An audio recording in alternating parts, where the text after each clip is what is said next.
King Midas had everything: palaces, vineyards, and subjects who bowed before him.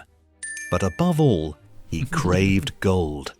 Each sunrise ignited the same desire within him: more, even more. One day, an old drunk man wandered into his gardens. The servants found him asleep among the vines, crumpled like an old sack. It was Silenus, companion of the god Dionysus. Midas didn't drive him away. He fed the old man, gave him a place by the fire, and let him rest.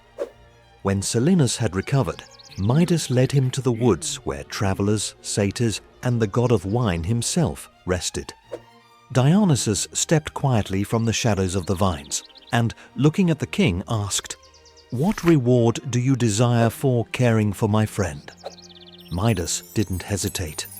"I want everything I touch to turn into gold."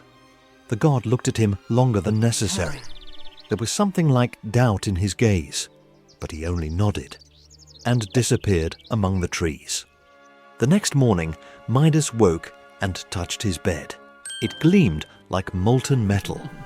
Door handles, the cup on the table, vases, roses, even the woven carpet, everything instantly turned to gold. He walked through the palace halls, leaving behind a trail of shimmer. Servants stepped back in fear. None dared approach. Midas smiled. He stepped outside and wandered through the vineyards. The vines no longer bent.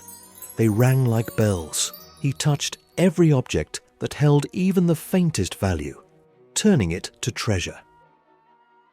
Then came hunger.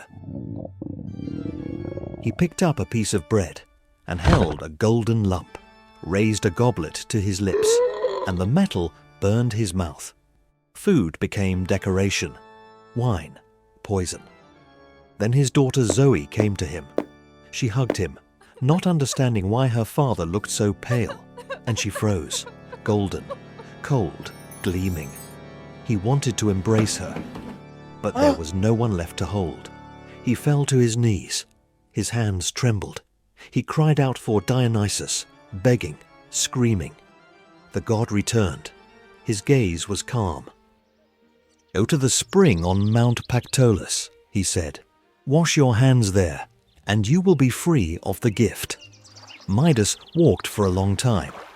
The spring water was icy, but when he dipped his hands into it, something left him.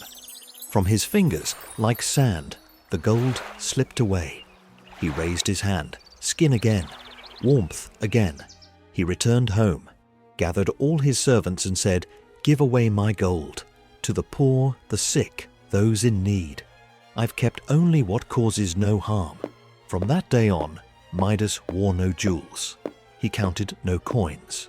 He asked the gods for nothing but peace, because he had learned all the gold in the world means nothing if you can't touch the one you love.